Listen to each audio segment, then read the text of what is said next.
Shalom. Apa kabar rekan-rekan pesat yang tersebar di seluruh pelosok Nusantara? Hampir setahun pandemi corona melanda dunia, termasuk negeri kita. Tapi saya berdoa, berharap semua rekan-rekan masih terus semangat dan antusias dalam mengiring melayani Tuhan dan terus memegang dan mempercayai firman Allah sebagai otoritas tertinggi iman kita. Haleluya! Kita terus semangat dan antusias dalam mengiring dan mengimplementasikan tugas menjadikan semua bangsa muridnya Tuhan.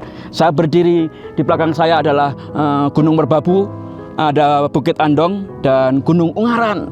Ada sebuah lagu yang sering saya nyanyikan ketika saya masih kanak-kanak. Demikian lagunya. Cari apa di dalam dunia?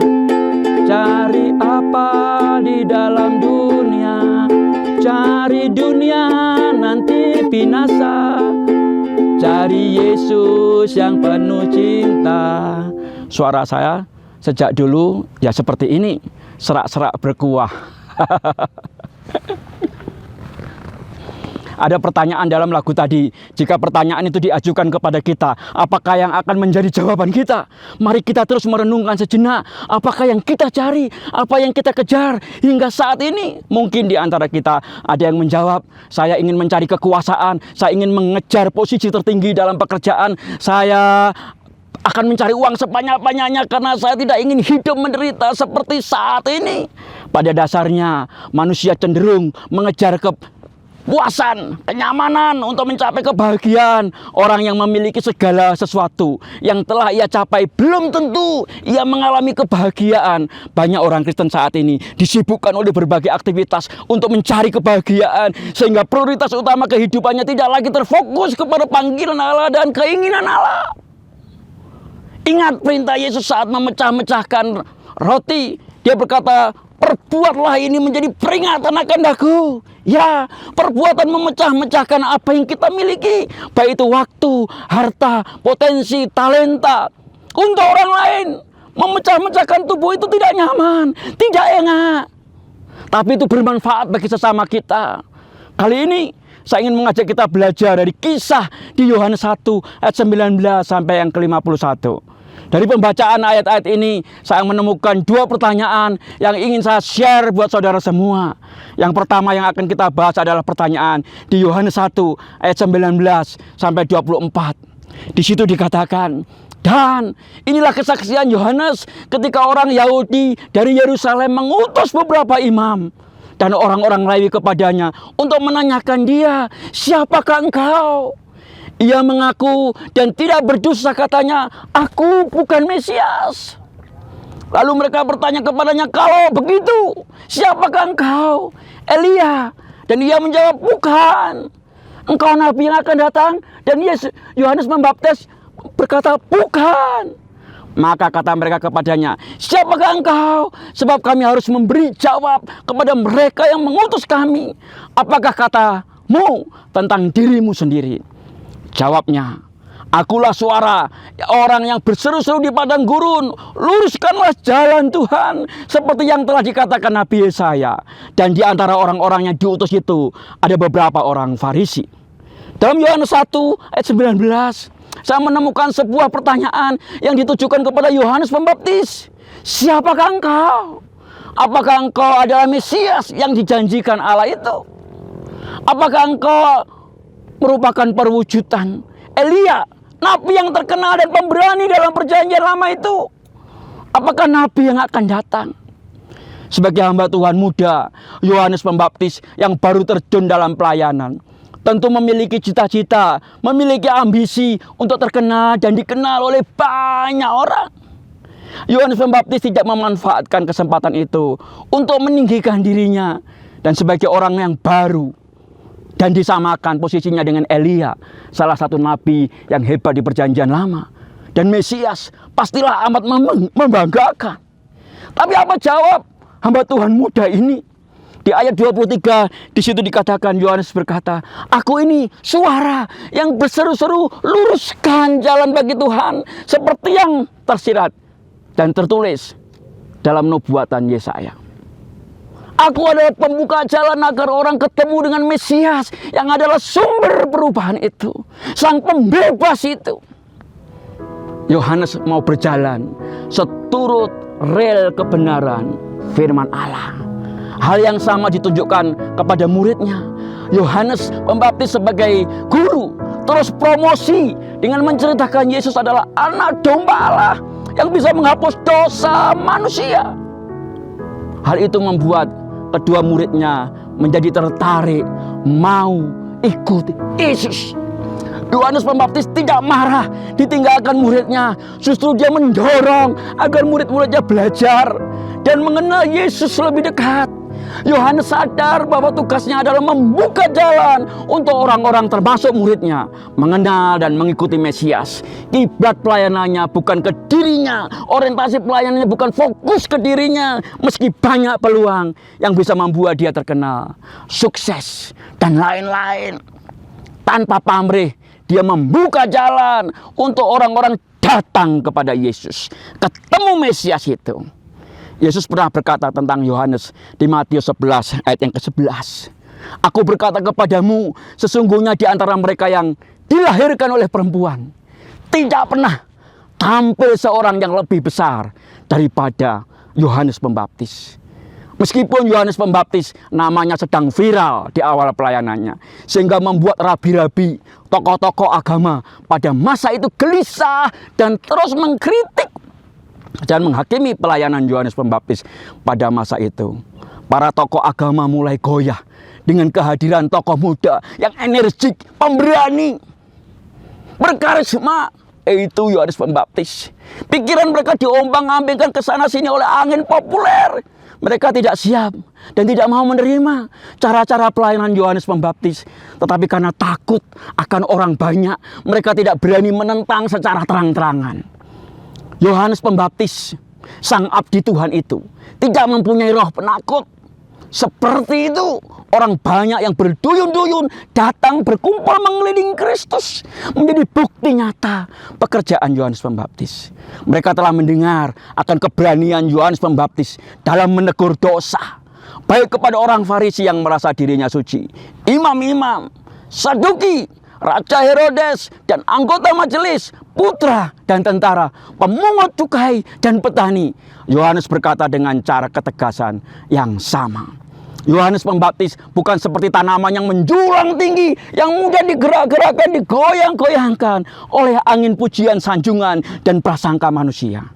Bahkan selama ia meringkuk dalam penjara pun, kesetiaannya kepada Allah dan kegiatannya untuk menyampaikan kebenaran adalah masih sama dengan apabila ia berkhotbah di padang belantara. Oleh kesetiaannya pada prinsip, maka ia teguh sebagai pembuka jalan Kristus. Yohanes mengenali betul panggilannya.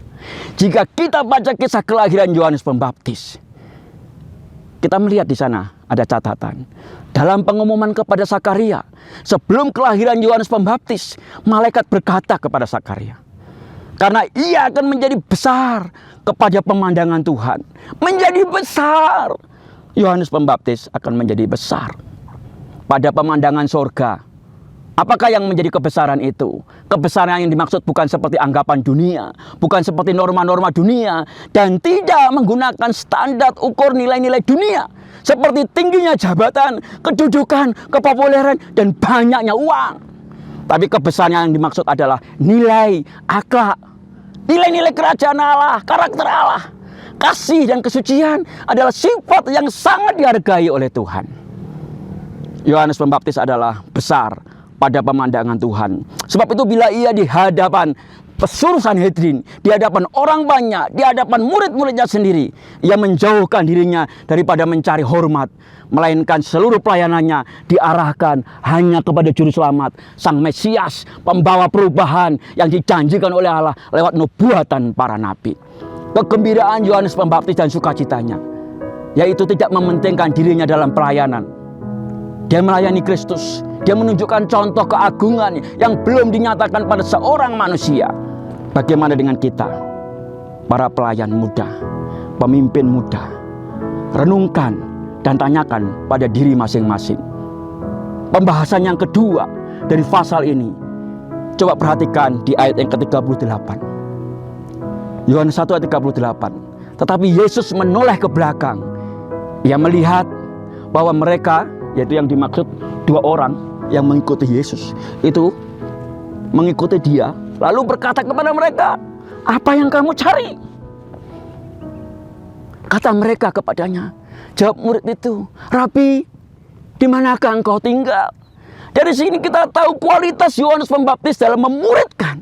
Gurunya tahu betul panggilannya dan konsisten sebagai pembuka jalan bagi Yesus. Sekarang muridnya dites dengan pertanyaan juga. Yesus bertanya, "Apa yang engkau cari?" Jawabannya sangat mencengangkan.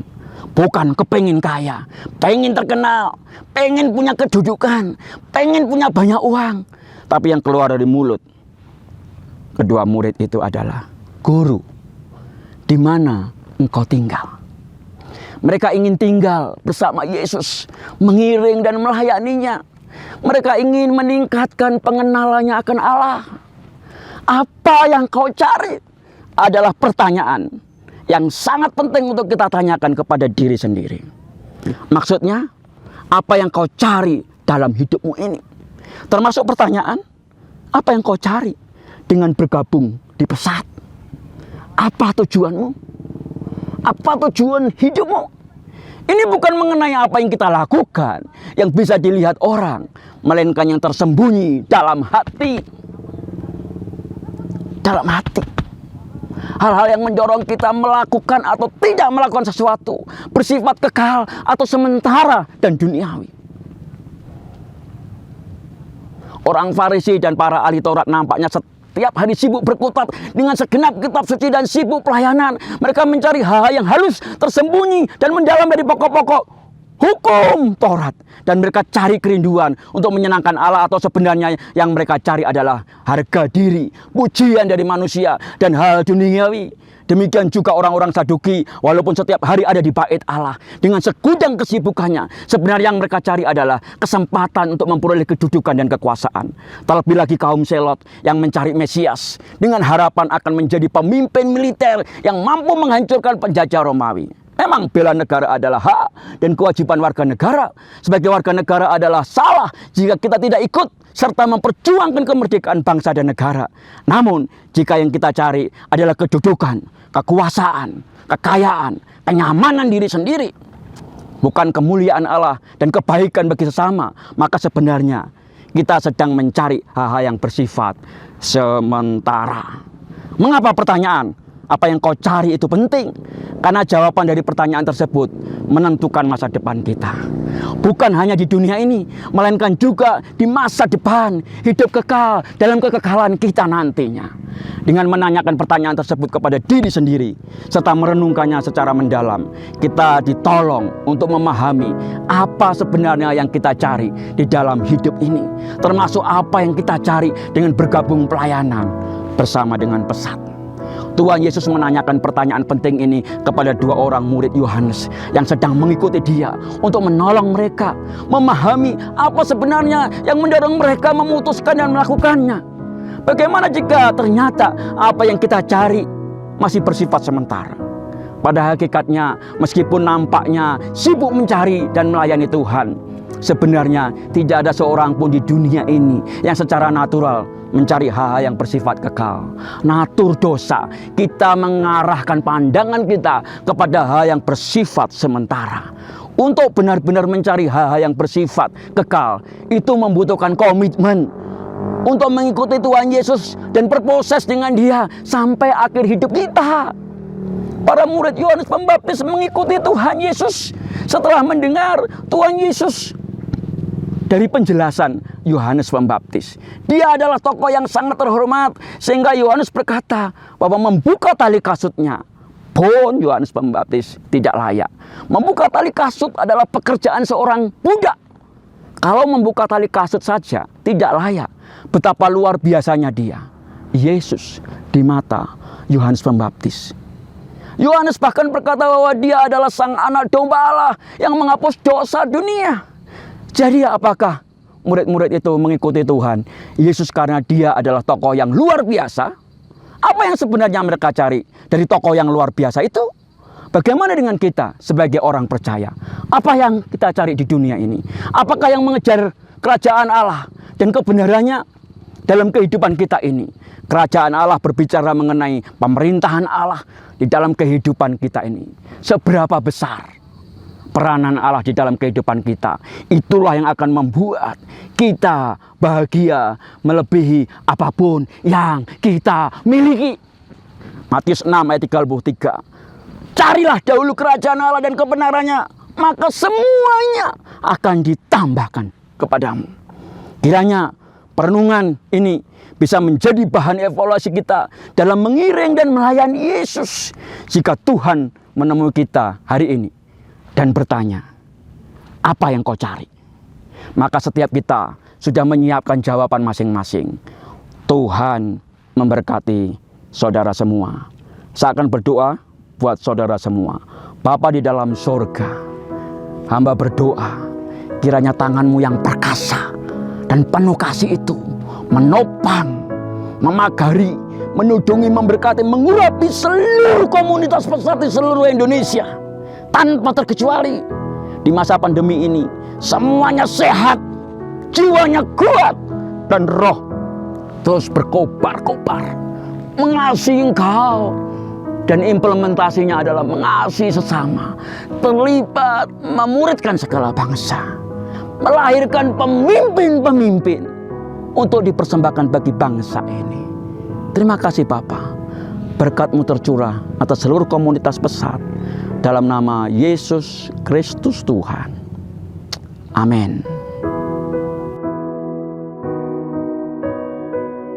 Jika saudara diberkati oleh pengajaran ini, jangan lupa bagikan pada rekan dan kerabat Anda.